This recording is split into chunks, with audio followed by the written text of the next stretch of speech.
Ризикот за економската перспектива на земјите од Западен Балкан е загрижувачки, а Македонија меѓу овие 6 земји од регионот има најслаба прогноза за раст. Поради продлабочувањето на конфликтот во Украина, Светска банка ја намали прогнозата за економски раст од првичните 3,7% на 2,7%. За ризиците и начините како ќе се почувствува оваа криза во земјава, разговаравме со Сања Маџаревиќ Шујстер, виш економист на Светската банка за Западен Балкан и одговорна за Македонија. Indeed, these times are very unprecedented.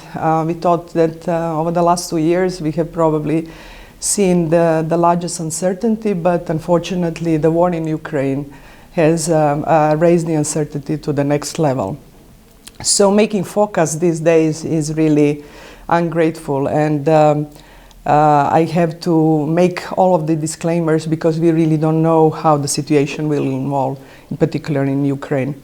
So the main reason for the downgrade of growth is the war in Ukraine and the adverse consequences. We can say that direct linkages with Ukraine and Russia and North Macedonia are very limited.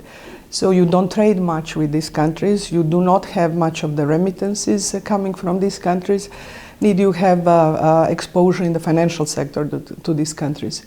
However, indirectly, the consequences will have adverse impact. In particular through the European trading partners. The impact on the car industry in Germany will certainly have a direct impact on North Macedonian car manufacturers. But also in terms of remittances coming from European countries, in terms of issues with the prices of energy, gas, as well as food. So these will be the main transmission channels of this crisis to North Macedonia.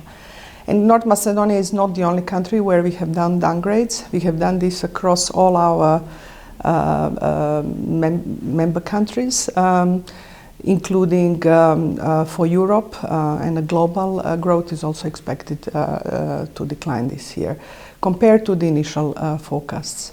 Од останатите земји од Западен Балкан, Светска банка прогнозира економски раст од 3,2% за Албанија и Србија, 3,6% во Црна Гора и 3,9% за Косово. Просекот за Западен Балкан е раст од 3,1%, а има два главни ризици заради кои се стравува годинава. So there are several risks for the region, and I want to start with the political one because not only that the geopolitics plays the biggest risk, we don't know how this crisis will unfold, but also there are always locally grown political risks, which we hope will not materialize. So that's number one issue, which includes also the restrictions on trade between the countries in the region.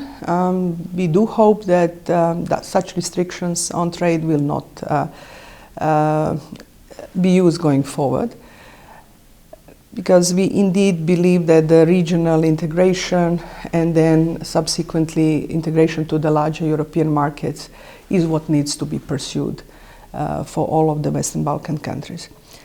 But the second largest risk is the inflation, which has not been recorded in many countries for even 2 decades. The magnitude of which is very difficult to predict. The major impact on inflation growth comes from the energy and comes from the food prices. This approximately accounts for 80% of the current price growth. None of these two are within the authorities' reach, so it's very difficult to correct such inflationary trends, and it will be very challenging for both ministries of finance as well as central banks to contain the further inflation growth. Светска банка потврдува дека монетарната политика веќе презела чекори кон запирање на инфлаторните притисоци преку зголемување на основната камата, а сугерира државата да направи приоритети во трошењето народни пари и да го зајакне собирањето приходи од даноци. Додека кај нас институциите се уште немаат нови проценки за ставката на инфлација годинава, ММФ веќе објави дека таа може да се искачи дури до 6,9%, што може значително да го ослабне животниот стандард на граѓаните. So we have, I would say, quite optimistic projection of inflation. At the time when we were doing these projections, we were projecting it at 5.5%. Unfortunately, indeed, the downside risks to this inflation forecast are high. The initial baseline scenario was that the conflict will end by end of April. This, of course, has not materialized, and it's very difficult to predict how long it will last. We do expect a slowdown in this price pressure growth in the second half of this year for sure, and the magnitude of which is currently really immersed with uncertainty. The inflation will certainly have an impact on the consumption, on the, as you said, on the reduction of the living standard. So the combination of policies which would try to protect the living standard, in particular of the most vulnerable, which do not have space to accommodate for such inflationary growth, will be extremely important. And we advise to all of the countries in the region, in the world, that the focus of policy measures should be first time-bound and should be very well targeted to the most vulnerable. If you look at the poverty basket or the consumption basket of the poor in the country, energy and food prices take up approximately 80% of their consumption. So it's extremely important that these measures are targeted to the most vulnerable. Според Светска банка, во Западна Европа граѓаните веќе ги одложуваат набавките на некои добра, како на пример нови автомобили или мебел за подоцна, додека не дојдат подобри времиња. Сега инфлаторните притисоци се на страната на понудата, главно поради зголемувањето на цените на енергијата и прекини во синџирите на снабдување, но одложената потрошувачка може да создаде дополнителни притисоци подоцна и на страната на поварувачката, така што инфлацијата очигледно ќе создава проблеми подолго од што се очекуваше. Во меѓувреме, меѓународните финансиски институции сугерираат земјата да ги спроведе потребните реформи и со тоа да ги усогласи стандардите со европските, исто како да имаме формални преговори за членство во ЕУ. I understand the eagerness to start with negotiations for the EU membership.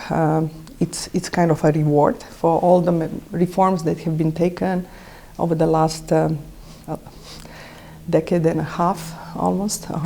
Not almost, but it is. But what I think is more important than the formal start of negotiations is exactly the harmonization of your laws and standards and rules with the EU acquis communautaire, which is a very good body of legislation that indeed helps approximate the living standards, the rule of law with those in the European members. So I would say it's the process is more important than the date of negotiations. It will help ease the integration into the European market once these formal processes are launched. So focusing on doing these reforms because they are really good for people and good for businesses is more important than the formal process. The regional integrations are good because you are mimicking the process of integration into larger European market. So again, there will be benefits also from removing bottlenecks to the trade of goods, services, movement of people. This is exactly what will happen once you join the big European market, which de facto through the Stabilization and Association Agreement, you have already been exposed to this. You have many foreign investors coming from European Union member states because they see that the perspective of accession, they see the same rules and standards are more or less under implementation in North Macedonia. So I think the process of integration is already underway. It's just the formal start that will hopefully come one day. Маџаревиќ Шујстер има неколку препораки за македонските власти кога се во прашање приоритетните реформи за подобрување на животот на граѓаните. So it's extremely important that you focus on those reforms that would boost resilience of the country, because we indeed something that we have been taking for granted, and this is peace and security, is no longer that available. So security and resilience of your energy sector will be extremely important. In terms of food production, absolutely important. This will be essential. But focusing on the rule of law, on improving governance, it's good for people, it's good for businesses, it's good for trust and social capital in the country. So this would also be on the list of my priorities. And then the process of harmonization with standards and laws in the area of private sector, business environment, so that like competition policy, like the appropriate state aid rules will be extremely important. And then last but not absolutely not the least is the human capital development. So we have lost during COVID times really precious time spent in school for kids and learning. And the human capital, unfortunately, in North Macedonia is quite low compared to even countries in the region, which is surprising given that we shared in a way the same education systems in the past. So I think investing in children, in youth, in adults learning even, would help people also participate in the labor market, earn better incomes, but also be able to attract foreign investments that comes with higher value added and would be important for this country.